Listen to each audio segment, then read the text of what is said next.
Assalamualaikum warahmatullahi wabarakatuh. Nama saya Ahmad Herman Yuwono dari Departemen Teknik Metalurgi dan Material, Fakultas Teknik Universitas Indonesia.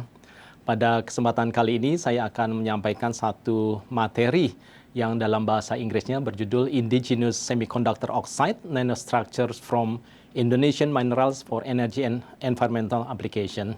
Atau secara sederhananya adalah kita akan membahas tentang nanostruktur material yang berbasis pada semikonduktor oksida yang dibuat dari mineral-mineral Indonesia untuk aplikasi energi dan lingkungan. Baik, saya lanjut dulu, di mana sebenarnya materi ini adalah materi yang bagian dari mata kuliah Teknologi Nano di Departemen Teknik Metalurgi dan Material, dan untuk kesempatan kali ini saya akan bawakan dalam satu alur yang relatif lebih mudah untuk dipahami oleh bahkan orang awam sekalipun. Mungkin secara urutannya saya akan menyampaikan introduction atau pengenalan, kemudian ada judulnya The Secret Behind, ini merupakan filosofi di balik nanostructure materials, dan kemudian nanti kita akan coba lihat langsung kepada beberapa contoh dan potensi yang ada di Indonesia ini. Tadi mengacu kepada istilah indigenous local resources dari Indonesia. Baik. Mengenai introduction, saya rasa istilah nano sudah banyak sekali di mana-mana ya. Baik itu juga kita dengar di iklan-iklan produk, maupun juga mungkin di dalam beberapa film kali untuk beberapa tayangan. Nah, sementara kalau kita pahami awalan nano itu kan berasal dari bahasa Yunani, ya, di mana itu ada menunjukkan kepada ukuran yang hanya 10⁻⁹ meter. Nah, sebenarnya istilah nano ini kalau diartikan adalah dwarf atau kurcaci. Nah, kalau untuk kurcaci kita akan tahu cerita tentang Putri Salju dan 7 kurcaci, ya, The Snow White and the Seven Dwarfs. Nah, dwarf itu adalah dalam bahasa Yunaninya atau Greek adalah nano itu sendiri. Nah, kemudian kita akan juga ingat cerita tentang kurcaci ini adalah mereka orang-orang yang kecil tetapi sangat kuat. Nah, dari filosofi itulah mungkin nanti kita akan lihat bahwa ada hubungannya antara istilah nano dalam nanostructure material dengan istilah nano sebagai kata yang mengacu kepada mitologi kurcaci gitu ya. Baik, kita lanjut lagi. Dan ini saya membuat suatu perumpamaan. Saya mengambil ini dari salah satu bagian buku yang saya sangat sukai yang ditulis oleh kolega saya, oleh senior saya, Profesor Mikra Abdullah di ITB, di mana untuk memberikan satu perbandingan gitu ya, bahwa Pulau Jawa sepanjang itu ya, sepanjang Pulau Jawa itu adalah kalau kita analogikan itu adalah 1 meter, maka kalau 1 tanu itu adalah 1 buah kelereng yang ada dalam genggaman kita. Jadi betapa memang kecilnya ukuran nanomaterial itu dibandingkan dengan mungkin ukuran material secara bulknya. Jadi dengan membandingkan ini kita bisa paham, oh ya, nanostructure material itu adalah sesuatu yang memang ukurannya sangat kecil sekali gitu ya. Yang mungkin tidak bisa kita lihat dengan mata telanjang. Tapi disitulah letak yang nantinya akan menjadi the secret behind-nya material nano tersebut. Nah, ini adalah beberapa istilah-istilah yang mungkin kita bisa temukan di berbagai macam sumber ya, nanoscience, nanoteknologi. Nah, sebagai definisi yang simpelnya adalah bahwa nanoscience itu adalah studi mengenai prinsip-prinsip fundamental dari molekul atau struktur dengan dimensi minimal berkisar antara 1 sampai 100 nanometer. Sementara kalau untuk nanoteknologi adalah bagaimana teknologi untuk mengaplikasikannya dari si material yang ukuran kecil-kecil itu menjadi device atau perangkat-perangkat yang memang berguna untuk keperluan manusia dan mungkin juga nanti akan dimanfaatkan untuk lingkungan. Tetapi ini penting untuk diingat gitu ya, bahwa kita akan membahas material nano bukan sekedar karena ukurannya kecil. Apa rahasia di balik ukuran yang kecil itu? Nah, itulah yang akan menjadi dasar aplikasi nanoscience and nanotechnology untuk berbagai macam aplikasinya. Nah, ini sekarang kita masuk kepada the secret behind ya. Apa rahasianya? Sebenarnya adalah filosofi di balik nanostructure material. Ya, kita tahu bahwa kalau kita membagi suatu benda gitu ya menjadi beberapa bagian, maka yang akan meningkat secara signifikan itu adalah luas area permukaannya. Nah, jadi memang di sini adalah ada satu kata kunci kalau dalam bahasa Inggris itu adalah surface area to volume ratio atau rasio luas area permukaan terhadap volumenya, maka itulah yang nanti akan menjadi dasar bagaimana material nano ini digunakan untuk berbagai macam keperluan, aplikasi dan sebagainya.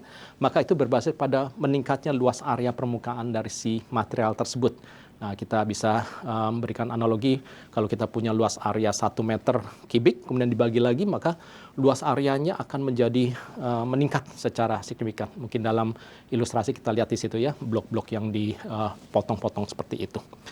Dan mungkin kalau memberikan pemahaman yang lebih sederhana lagi yang kita lakukan sehari-hari, maka material nano itu mungkin kita bisa maknai pada saat kita membuat apa?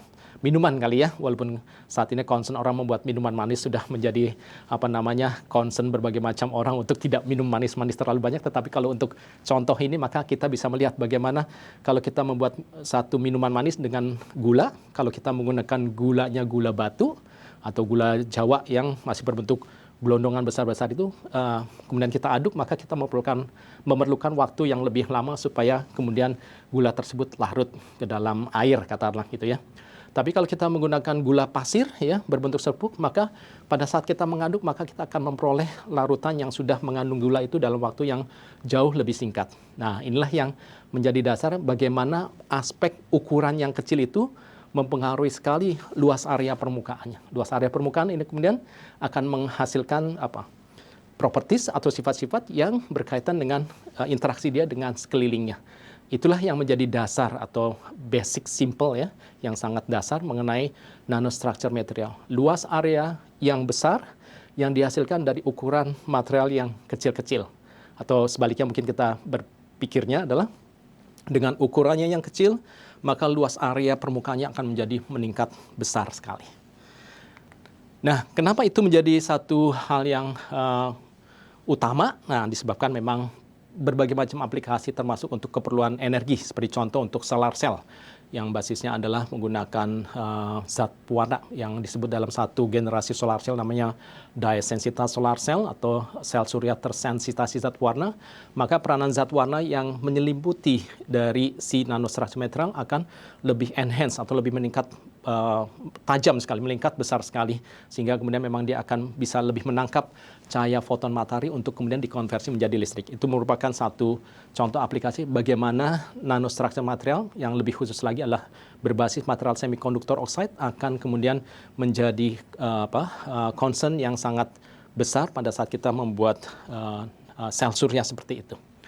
Ya, nah ini mungkin sebagai gambaran yang tadi saya sampaikan, concern mengenai sel surya yang berbasis zat warna atau yang disebut sebagai DSSI tadi, dye-sensitive solar cell, maupun juga untuk keperluan fotokatalitik, di mana untuk keperluan degradasi polutan, maka kita dengan menggunakan material yang berskala nanometer, mungkin lebih khusus ini di sini adalah contohnya titanium dioksida dalam ukuran dia sebagai nanopartikel, maka dia akan menghasilkan luas area permukaan yang besar pada saat kemudian berinteraksi dengan polutan-polutan organik, sehingga dengan demikian pada saat dia bertugas untuk mendegradasi ya zat-zat yang berbahaya dari polutan tersebut, maka dengan luas area permukaan yang besar maka dia akan mampu memberikan efek itu lebih signifikan.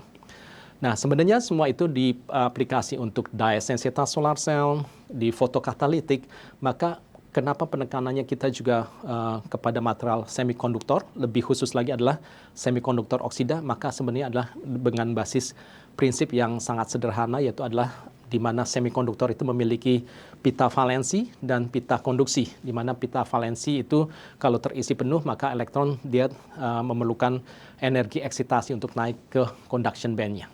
Ya. Nah, disitulah mungkin kita akan bermain dengan namanya yang disebut dengan energi celah pita, yaitu jarak antara valence band dan conduction band. Ya. Maka kita bermain dengan berapa besarnya energi celah pita itu.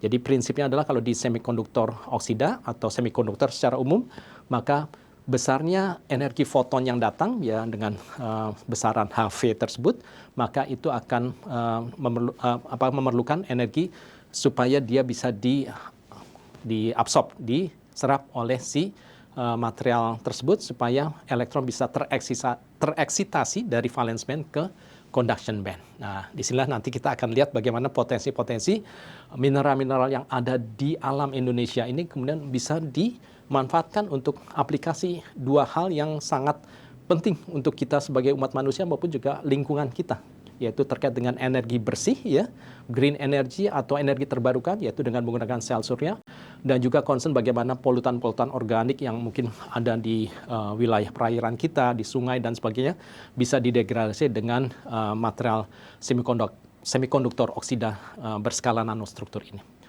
Oke. Nah, ini kebetulan memang saya berasal dari Departemen Teknik Metalurgi dan Material, Fakultas Teknik Universitas Indonesia, di mana salah satu core di bidang educationalnya dan juga risetnya adalah terkait dengan advanced materials. Ya, maka disinilah kita berusaha memberikan kontribusi terhadap apa yang ada di negara kita terkait dengan energi bersih, ya, energi terbarukan, dan juga terkait dengan masalah lingkungan. Dalam hal ini, saya tampilkan ada beberapa gambar terkait dengan Pulau Bangka Belitung, ya, di mana kita tahu juga selain Bali sebagai salah satu destination wisata kita, maka Pulau Bangka Belitung juga terkenal sangat indah pantai-pantainya, dan kita juga sangat familiar, ya, tahu persis bahwa Pulau Bangka Belitung adalah penghasil dari timah, ya. Nah, timah dalam bentuk depositnya adalah kasiterit atau SnO2, dan di dalam mineral atau biji timah ini juga mengandung senyawa lain yang namanya ilmenit, ya. Nah, itu mengandung senyawa TiO2. Mungkin nanti kita akan lihat bagaimana sebenarnya kita memiliki potensi yang sangat besar sekali untuk menghasilkan semikonduktor oksida dalam skala nanometer dengan memanfaatkan local resources yang berasal dari Pulau Bangka dan Belitung ini. Nah, ini kita mengambil satu basis, yaitu indigenous local resources, sumber kekayaan alam lokal kita dengan kearifannya. Nah, di sini tadi yang saya sampaikan bahwa kita concern kepada dua aplikasi utama, yaitu adalah aplikasi untuk sel surya dan aplikasi untuk fotokatalisis. Nah, tadi saya sampaikan bahwa selain mineral timah itu sendiri, ya, SnO2 itu yang menghasilkan logam timah, ya, maka di situ juga ada ikutan yang namanya ilmenit, ya, dengan rumus FeO-TiO2, ya, atau FeTiO3 bisa dibilang seperti itu.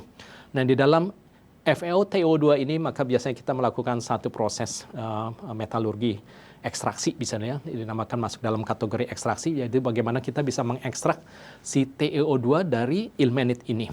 Nah, dalam riset yang kami lakukan, ya, itu kami bisa mendapatkan nanopartikel TiO2. Dalam hal ini Departemen Teknik Metalurgi dan Material bekerja sama dengan BRIN, Badan Riset dan Inovasi Nasional, ya, Metalurgi yang ada di Puspita Serpong, sehingga kita sudah bisa menghasilkan nanopartikel TiO2 dari ilmenit ini.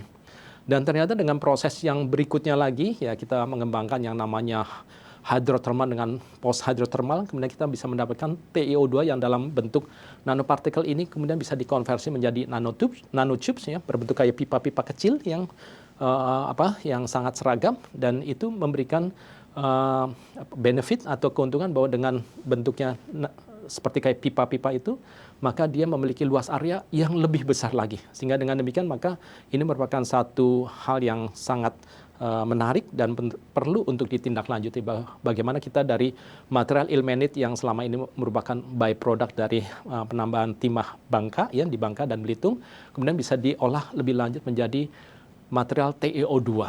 Nah, TiO2 inilah yang tadi sudah kita bahas, itu adalah basis untuk di sel surya tersensitasi satu warna dan juga untuk material fotokatalisis.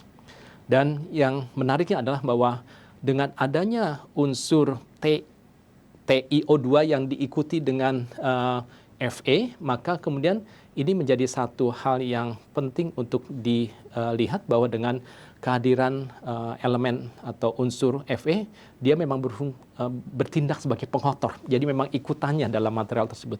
Namun demikian ternyata kita bisa meneliti dan mendapatkan hasil bahwa kehadiran elemen atau unsur Fe ini kemudian malah memberikan benefit bahwa energi celah pita dari material TiO2 yang kita hasilkan itu menjadi bahkan lebih kecil.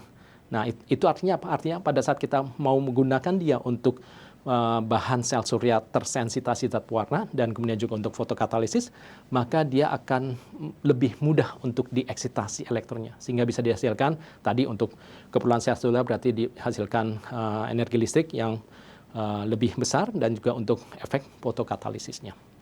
Dan juga di grup yang kami lakukan ini ya dengan penelitian ini kita juga bisa menghasilkan material-material yang berfungsi sebagai adsorbent ya terutama dari pemanfaatan seperti sekam padi dan sebagainya untuk bertindak sebagai adsorbent ya, bisa sebagai untuk juga tadi mendegradasi polutan dan juga bisa digunakan untuk keperluan lain sebagai contoh mungkin untuk pembuatan yang namanya reduced graphene oxide atau RGO untuk keperluan digunakan sebagai material katoda di baterai lithium ion.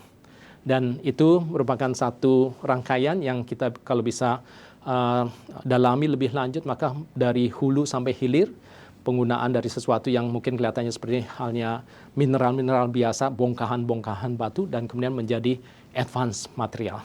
Maka dalam hal ini, dalam sesi yang cukup singkat ini, apa yang saya sampaikan ini mudah-mudahan bermanfaat untuk memperlihatkan bahwa kita memang negara Indonesia memiliki potensi yang sangat besar dengan kekayaan alam yang melimpah dan memang tugas kita untuk bisa memaksimalkan potensi-potensi tersebut dengan tetap berbasis kepada bahwa kita mengeksplorasi kebermanfaatannya tetapi juga kita juga harus mempertimbangkan aspek-aspek lingkungan di mana kita tinggal ini. Saya rasa itu yang bisa saya sampaikan dalam sesi yang singkat ini mudah-mudahan bermanfaat bagi banyak orang. Terima kasih. Assalamualaikum warahmatullahi wabarakatuh.